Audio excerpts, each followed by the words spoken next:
श्री शिवाय नमस्तुभ्यम। दोस्तों, आप सभी लोग जानते हैं कि सर्दियों का मौसम चल रहा है और इस सर्दियों के मौसम में आप सभी लोगों के मन में एक सवाल ज़रूर आता होगा कि भैया इस सर्दियों के मौसम में हम लोग अपने पैरों में मोज़े पहनते हैं, हाथों में ग्लव्स वगैरह पहनते हैं और कुछ ना कुछ शॉल वगैरह ओढ़े रहते हैं, स्वेटर वगैरह पहनते हैं ताकि हमें ठंड ना लगे। और उसी बीच हम लोग बाथरूम का भी उपयोग करते हैं, शौच का भी उपयोग करते हैं। और क्या इसके बाद भी हम लोग शुद्ध रहते हैं? क्या इसके बाद भी हम लोग भगवान के मंदिर के अंदर प्रवेश कर सकते हैं? क्या इसके बाद भी हम लोग दिया बाती कर सकते हैं शाम के समय? क्योंकि दोस्तों सुबह के समय की तो कोई दिक्कत होती नहीं है। सुबह तो कोई भी चीज़ हो, आप लोगों को स्नान ही करना है और स्नान करने के बाद ही आप लोग पूजा पाठ जो भी है वो आप अपने घर का करते हो और शिव जी के मंदिर जाकर करना है तो वैसे करते हो, या कोई भी मंदिर में जाकर आप लोग पूजन पाठ करते हो तो वो स्नान करके ही जाते हो सुबह के समय। तो देखो, ज़्यादातर लोगों को सुबह के समय तो कोई परेशानी नहीं होती है, पर शाम के समय परेशानी ये निकल कर आ जाती है। उनके मन में ये सबसे बड़ा सवाल खड़ा हो जाता है कि अगर आज मैं अपने घर की दिया बाती कर रही हूँ कि तो क्या आज मैं शुद्ध हूँ? क्या आज मैंने कोई ऐसा काम किया जिससे मैं अशुद्ध हो गई?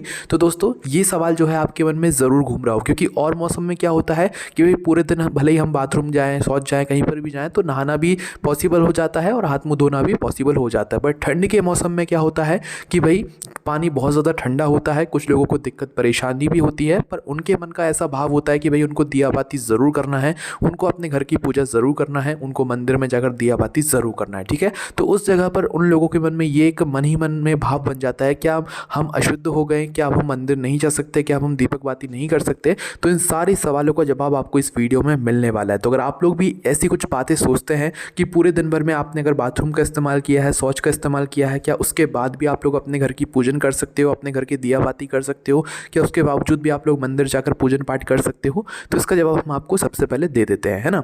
तो देखो, और मौसम में क्या होता है, कोई दिक्कत नहीं होती। गर्मी का मौसम या नॉर्मल मौसम में हम लोग हाथ मुँह या नहा भी लेते हैं तो कोई हमें उतनी परेशानी नहीं होती है। पर सर्दियों के मौसम में पानी बहुत ज़्यादा ठंडा होता है, जो बुज़ुर्ग होते हैं उनको भी परेशानी होती है, क्योंकि पूजन पाठ घर की जो माताएं बहनें होती हैं उनका एक बहुत ही अहम हिस्सा होता है। वो उसके बिना एक तरीके से रह ही नहीं पाती हैं, उनको प्रतिदिन पूजन पाठ करना होता है ना। और इसी बीच बात आती है शुद्धता की। अब देखो, सर्दियों के मौसम में क्या होता है, हम मोज़े भी पहने रहते हैं। कुछ लोगों की हम पहले बात कर लेते हैं। कुछ लोग मोज़े पहने रहते हैं, ग्लव्स पहने रहते हैं, स्वेटर पहने रहते हैं, साल ओढ़े रहते हैं, और उसी बीच में वो लोग सभी बाथरूम वगैरह का इस्तेमाल करते ही करते हैं ना। तो उस जगह पर क्या आपके कपड़े शुद्ध होते हैं? क्या आप शुद्ध होते हो? क्या उसके बाद भी आप लोग पूजन पाठ कर सकते हो? सबसे पहले हम लोग ये जानते हैं। देखो, एक बात तो आप समझ लो कि सुबह के समय तो सभी लोग स्नान करते हैं। सुबह के समय तो भाई कोई बात ही नहीं है कि आप लोग बिना स्नान करे कोई काम करते होगे। सुबह स्नान करने के बाद ही आप लोग पूजन पाठ में प्रवेश करते होगे, अपने घर की पूजन करते होगे, मंदिर में जाकर पूजन पाठ करते होगे। तो सुबह की तो कोई दिक्कत वाली बात नहीं है। सुबह तो स्नान करने के बाद ही, चाहे ठंडे पानी से करो चाहे गर्म पानी से करो, सुबह स्नान करने के बाद ही आप सभी लोग जो है शुद्ध होते हैं और उसके बाद ही आप लोग पूजन पाठ करते हो। ये बात हमें आपको बताने की ज़्यादा ज़रूरत नहीं है। बात आती है पूरे दिन के बाद में, शाम के समय, प्रदोष काल में। क्योंकि सुबह के बाद जब हम पूजन कर लेते हैं तो पूजन करने के बाद फिर हम लोग बाथरूम का ज़्यादा इस्तेमाल करते हैं। ठीक है, पूरे दिन में सभी लोग बाथरूम का इस्तेमाल तो करते ही करते हैं, है ना। और कुछ लोगों का ये भी सवाल रहता है, जो कि विशेष रूप से पुरुष का भी होता है, महिलाओं का भी होता है, क्योंकि कई सारे लोग बाहर जाकर जॉब करते हैं। तो भाई बाहर जाकर जब जॉब करते हैं तो क्या उस जगह पर भी वो अशुद्ध हो जाते हैं? क्या उन्हें आकर नहाना ही चाहिए या नहीं नहाना चाहिए? ये भी हम जानेंगे। देखो, सबसे पहली चीज़ आप लोग ये बात समझ लो कि आप लोग अगर पूरे दिन भर में कभी भी बाथरूम का इस्तेमाल कर रहे हो, जैसे कि आप लोग घर पर हो, पहले हम घर के नियम की बात करते हैं कि नियम क्या कहता है शुद्धता के लिए। देखो, सबसे पहले अगर आप लोग घर पर हो, माताएँ बहनें हैं जो कि घर पर ही हैं और वो बाथरूम का इस्तेमाल करें, सुबह आपकी पूजन हो गई, स्नान करने के बाद शुद्ध हैं आप लोग, अब कोई दिक्कत नहीं है। ठीक है, अब इसके बाद में पूरा दिन आपके पास है, पूरे दिन में अब आप लोग बाथरूम का इस्तेमाल करोगे और बाथरूम का इस्तेमाल करने के बाद आपके बाद फिर शाम का समय आएगा, तो शाम के समय आपके मन में ये सवाल ज़रूर आएगा, क्या हम अभी शुद्ध हैं? क्या अब हमें नहाना पड़ेगा या नहीं नहाना पड़ेगा, क्योंकि हमने बाथरूम का इस्तेमाल किया है।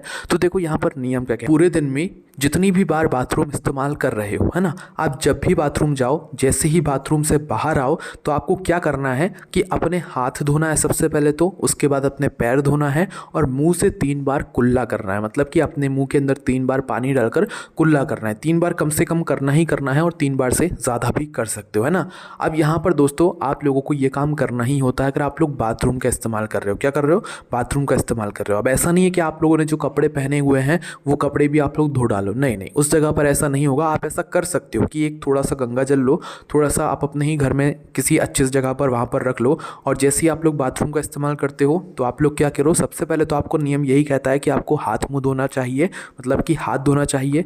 पैर धोना चाहिए, साबुन से धोने की ज़रूरत नहीं है, सादा ऐसे ही हाथ धोना चाहिए, पैर धोना चाहिए, उसके बाद 3 बार कुल्ला करना चाहिए। ये काम किया, उसके बाद में आप चाहो तो थोड़ा सा अपने ऊपर पानी वगैरह भी छिड़क सकते हो। इसके बाद में आप एक तरीके से शुद्ध हो जाते हो। पर जब भी आपका मन नहीं मानता है कि नहीं अभी हम शुद्ध नहीं हुए हैं क्योंकि हमने बाथरूम का इस्तेमाल किया है, तो उस जगह पर फिर आप लोग अपने ऊपर जाकर थोड़ा सा गंगा जल छिड़क सकते हो, है ना। ऐसा करने की वैसे ज़रूरत नहीं है।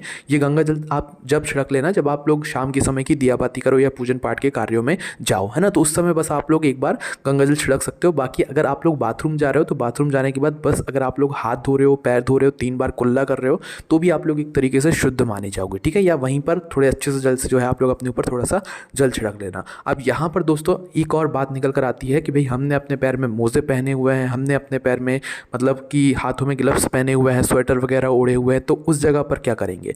तो देखो उस जगह पर आप लोग मात्र ये करोगे कि वैसे नियम तो यही कहता है कि आप लोगों को बाथरूम से आने के बाद जो है हाथ पैर ज़रूर धोने चाहिए। पर अगर कोई बुज़ुर्ग है, अगर किसी को कोई दिक्कत परेशानी है और वो ठंड में पूरे दिन अपने हाथ में मतलब ग्लव्स वगैरह पहने रहते हैं, स्वेटर वगैरह ओढ़े रहते हैं और मोजे वगैरह जो है वो पहने रहते हैं, तो उस जगह पर आप लोग बिल्कुल बाथरूम का इस्तेमाल करो, है ना। और बाथरूम के इस्तेमाल करने के बाद आपके हाथ भी मतलब हो सके तो हाथ धो लो, अन्यथा कुल्ला तो आप लोग ज़रूर करो, ठीक है। अब कुल्ला आप लोगों ने कर लिया। अब देखो पूरे दिन भर तो आप ऐसे कर लेना, पर जब आप शाम के समय पूजन का समय आए तो पूजन के समय से कुछ समय पहले आप लोग क्या करना कि अपने ग्लव्स उतार कर एक साइड रखना, अपने मोजे उतार कर एक साइड रखना और अब जाकर अच्छे से हाथ मुंह धोना। अब हाथ मुंह धोने के लिए सर्दियों में हम ये आपसे नहीं कह रहे हैं कि आपको ठंडे पानी से ही हाथ मुंह धोना है।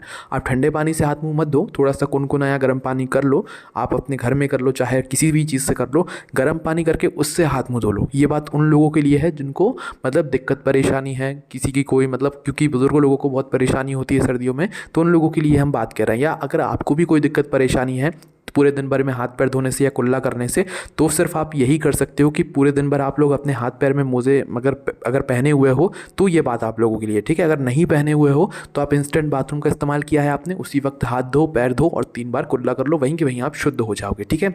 और अगर आप लोगों को दिक्कत है ज़्यादा तो भैया आप लोग क्या करो, बाथरूम का इस्तेमाल तो कर लो, उसके बाद में 3 बार कुल्ला कर लो, क्योंकि मुँह पर तो कुछ नहीं बंधा है, कुल्ला तो आप लोग कर सकते हो, तो 3 बार कुल्ला कर लो और कुल्ला करके आप लोग बाहर आ जाओ। बस करना क्या है इन लोगों को उस समय का ध्यान देना है। जब शाम के समय आप लोग पूजन करने जाओ, मंदिर जाओ या शाम के घर में दिया बाती करो, तो उसके कुछ समय पहले गर्म पानी या कुनकुना पानी करके आप लोग अपने ग्लव्स और अपने मोजे उतार कर अपने हाथ भी अच्छे से धो लो, अपने पैर भी अच्छे से धो लो और 3 बार कुल्ला कर लो, ठीक है। ये बात ज़रूरी है, इस बात का आप लोग विशेष रूप से ध्यान रखिएगा, तभी एक तरीके से आप शुद्ध माने जाओगे। और शाम के समय जब आप पूजन करने जाओ तो उसके कुछ समय पहले आप चाहो तो अपने ऊपर थोड़ा सा गंगा जल भी छिड़क सकते हो, एक शुद्धता के लिए, है ना। अगर आपके मन में ऐसा सवाल आता है कि हम शुद्ध हैं या नहीं है, तो अगर आप लोग बाथरूम का इस्तेमाल करने के बाद हाथ धो रहे हो, पैर धो रहे हो और 3 बार कुल्ला कर रहे हो, तो आप लोग शुद्ध हो, कोई दिक्कत वाली बात नहीं है। और जिन लोगों को दिक्कत है, जो लोग सर्दियों में पूरे दिन अपने हाथ पैर में जो है मोजे वगैरह या ग्लव्स वगैरह पहने रहते हैं, तो उन लोगों के लिए मात्र यही बात है कि आप शाम होने से कुछ समय पहले या पूजन करने से पहले आप लोग अपने ग्लव्स वगैरह उतार कर, मोजे वगैरह उतार कर एक बार हाथ पैर अच्छे से धो लो, कुल्ला कर लो। उसके बाद में आप लोग जो है पूजन में बैठो। पूजन के समय बैठने के लिए आप लोग क्या करोगे, जब आप पूजन करो, अपने घर की दिया बाती करो या मंदिर में पूजन करने के लिए जाओ, तो उस समय आप लोग वो मोजे मत पहनना जो कि आप लोगों ने मतलब पहने हुए थे, जो कि आप लोगों ने बाथरूम जाते हुए भी पहने हुए थे, और मतलब जहाँ भी आप जा रहे हो वो मोजे आप लोग उस समय मत पहनिए, क्योंकि वो अशुद्ध रहेंगे, क्योंकि आप लोगों ने उन्हें बाथरूम करते समय भी मतलब पहना हुआ है और आपने उन्हें धोया नहीं हुआ है, ठीक है। तो पूजन करते समय आप उन मोज़ों को मत पहनना, आप उन हाथ के ग्लव्स को मत पहनना, क्योंकि उस समय वो अशुद्ध रहेंगे, ठीक है। तो आपने जब इन्हें उतारा तो ये अलग हो गए, उसके बाद आपने अपने हाथ पैर धोए। हाथ पैर धोने के बाद आप लोग सीधा अपने घर के जो भी पूजन पाठ वाली जगह है वहाँ पर आइए, जो भी आप पूजन करना चाहते हैं वो करिए, दिया बाती करना चाहते हैं वो करिए, मंदिर जाना चाहते हैं मंदिर भी जाइए, पर आप लोग वो मोजे या ग्लव्स नहीं पहन सकते। हाँ, अगर आपके पास धुले हुए ग्लव्स रखे हुए हैं, मोजे रखे हुए हैं, तो आप वो पहन सकते हैं। अब इसमें स्वेटर वगैरह या शॉल वगैरह आप लोग ओढ़े हुए हैं, तो उसको आपको कुछ भी दिक्कत वाली बात नहीं है, उनको आप लोगों को धोने की कोई ज़रूरत नहीं है, ठीक है। अब जो लोग ऑफिस वगैरह जाते हैं या ड्यूटी वगैरह जाते हैं, उन लोगों के लिए क्या बात है, तो वो लोग तो देखो ऑफिस वगैरह गए हुए हैं, ड्यूटी वगैरह गए हुए हैं, तो वहाँ पर वो लोग अपने हाथ पैर तो धो नहीं सकते, तो वहाँ पर आप लोग जो सिर्फ हाथ धोते हो, मुंह धोते हो, जैसा आप लोग वहाँ पर करते हो वो ठीक है। पर शाम को जब आप लोग घर आते हो और आपको पूजन पाठ करना है, मंदिर जाना है, तो आप यही नियम का पालन करो कि शाम को आने के बाद आप अपने मोजे वगैरह उतार कर, सारी मतलब चीज़ें उतार कर आप लोग क्या करो, गर्म या गुनगुने पानी से हाथ मुँह अच्छे से धो, कुल्ला करो। उसके बाद फिर आप लोग पूजन पाठ वाली जगह पर जा सकते हो, मंदिर भी जा सकते हो, दिया बाती भी कर सकते हो। ये बात दोनों के लिए है, महिला महिलाओं के लिए भी हैं, पुरुष के लिए भी हैं जो कि बाहर जाकर काम करते हैं। ठीक है, अब ये हो गई बाथरूम की बात। अब अगर आपने पूरे दिन में कहीं पर भी किसी भी जगह पर घर में शौच का इस्तेमाल किया है तो उसके बाद नियम क्या कहता है वो सुन लो। तो देखो, बाथरूम करने के बाद आप लोगों को हमने जो भी नियम बताया वो आप लोग सभी आसानी से कर सकते हो। ठीक है, पर अगर आप लोगों ने पूरे दिन भर में शौच का इस्तेमाल किया है और आप शौच गए हुए हो तो उसके बाद सिर्फ एक ही नियम कहता है कि शौच जाने के बाद आपको नहाना ही पड़ेगा, तभी आप लोग शुद्ध होगे, अन्यथा नहीं होगे। ठीक है, तो शौच गए हुए हो और शौच जाते हुए भी एक बात का ध्यान रखना कि अगर आपने शौच जाते हुए जो भी वस्त्र पहने हुए हैं वो वस्त्र आप लोग दोबारा से नहीं पहनोगे। अगर पहन लिए तो आप फिर से अशुद्ध हो जाओगे। ठीक है, तो इसलिए आप लोगों ने शौच जाते समय जो भी वस्त्र पहने हुए हैं उनको धोकर ही फिर आगे आप लोगों को जो है पहनना पड़ेंगे, या उनको डबल से मत पहनना, अगले दिन धोकर फिर पहनना। ठीक है, इसके बाद आप लोग नए वस्त्र पहनना, जो भी धुले हुए कपड़े होते हैं वो पहनकर ही आप लोग पूजा पाठ वाली जगह पर जाना, दिया बाती करना, इस बात का ध्यान रखना। या तो फिर आप क्या करो कि उतने ही कपड़े पहनो शौच जाते समय जितने आप लोग आसानी से उस समय धो सको। ठीक है, और बाकी के जो वस्त्र हैं वो आप लोग उतार जाओ, उन्हें वापस से आप लोग नहाकर स्नान करके पहन सकते हो, क्योंकि वो अभी अशुद्ध नहीं हुए हैं, वो आपके स्वच्छ रखे हुए हैं। और अगर आप लोग चाहो तो भाई जो आपने स्नान किया है शौच जाने के बाद उसके बाद आप लोग धुले हुए कपड़े पहनोगे तो वही ज़्यादा अच्छा माना जाएगा। अन्यथा अगर आप लोगों ने शौच जाते समय वो कपड़े का इस्तेमाल नहीं किया है जो आप लोग पहने हुए थे, उनको आपने अलग रख दिया था, तो आप लोग स्नान करके उन्हें भी पहन सकते हो। पर जो कपड़े आपने शौच जाते समय इस्तेमाल किए होंगे, पहने हुए होंगे, उन्हें आप दोबारा से नहीं पहन सकते। पूजन पाठ वाली जगह पर उन्हें पहनकर नहीं जा सकते, उन्हें आप लोगों को धोकर ही पहनना पड़ेगा। आप लोग नहाकर कोई अच्छे कपड़े पहन लीजिएगा। ठीक है, और अगर आप लोग पहनकर नहीं गए हुए हो तो फिर जो भी आपने अलग से कपड़े रखे हुए होंगे वही आप लोग कपड़े पहनकर अपने पूजन पाठ वाली जगह पर जा सकते हो। तो ये नियम क्या कहता है शौच वालों के लिए। जो लोग पूरे दिन में कभी भी शौच का इस्तेमाल करते हैं तो उन लोगों को सीधी सी एक ही बात रहती है कि आप लोगों को स्नान ही करना पड़ेगा। और अगर आप लोगों ने स्नान नहीं किया है तो उस दिन फिर आप लोग पूजन पाठ वाली जगह पर मत जाइएगा, क्योंकि आप लोग अशुद्ध रहेंगे। उस दिन आप लोग अपने घर के किसी और सदस्य से बोल दीजिएगा कि आप लोग जो है पूजन कर लीजिए, आप लोग मंदिर चले जाइए, दिया बाती कर लीजिए, क्योंकि हो सकता है इस सर्दियों के मौसम में बहुत सारे लोगों को परेशानी होती है, क्योंकि सभी लोग हर समय स्नान नहीं कर सकते, क्योंकि परेशानियां बहुत होती हैं। क्योंकि सर्दी के मौसम में पानी ठंडा होता है और अगर कोई स्नान भी कर लेता है तो भाई सर्दी वगैरह हो जाती है, तो बहुत सारी समस्याएं रहती है। तो इन सभी समस्याओं को देखकर आप लोग नियमों का पालन कीजिएगा। हम आपसे ये बिल्कुल नहीं कह रहे हैं कि आप लोगों को स्नान करना ही करना है, बस शौच जाने के बाद अगर आप लोग स्नान नहीं करोगे तो फिर वो आप अशुद्धि में आओगे। इस वजह से फिर आप लोग अपने घर के किसी और सदस्य से पूजन करने के लिए बोल देना। और अगर आप लोग स्नान कर सकते हो तो बिल्कुल स्नान करके ही पूजन पाठ वाली जगह पर जाना, तभी आप लोग शुद्ध माने जाओगे। और बाथरूम का क्या है, जो भी था वो हमने आपको अच्छे से समझाया कि बाथरूम जा रहे हो तो बाथरूम से आने के बाद हाथ धो, पैर धो, 3 बार कुल्ला करो, उसके बाद आप लोग एक तरीके से शुद्ध माने जाओगे। जो लोग मोजे वगैरह पहनते हैं या ग्लव्स वगैरह पहनते हैं तो भाई वो पूरे दिन अगर अपने मोजे ग्लव्स नहीं उतार सकते तो वो शाम के समय पूजन से पहले उन्हें उतार कर अलग रख दें।